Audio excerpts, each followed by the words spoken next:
7+1 8 సీట్లు ఉన్నాయి.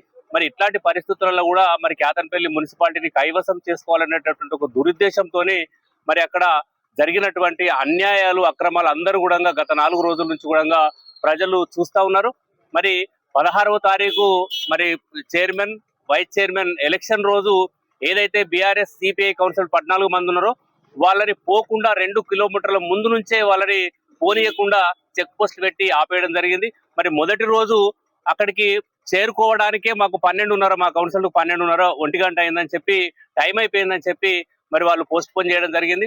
తెల్లారి కూడా మరి అదే విధమైనటువంటి పరిస్థితి ఎదురైనప్పుడు మరి గౌరవనీయులు మంత్రి గారు రాజ్యాంగాన్ని సంరక్షించాల్సినటువంటి వారు మరి ఒక పెద్ద కాన్వాయ్ తోని వారు వెళ్ళడం జరిగింది.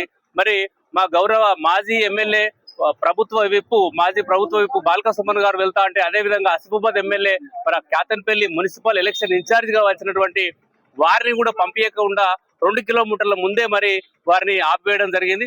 మరి అదే విధంగా అక్కడ ఉన్నటువంటి కేతన్పల్లి అక్కడ ఉన్నటువంటి కాంగ్రెస్ కార్యకర్తలందరూ కూడా ఆ మున్సిపల్ ఆఫీస్ ముందు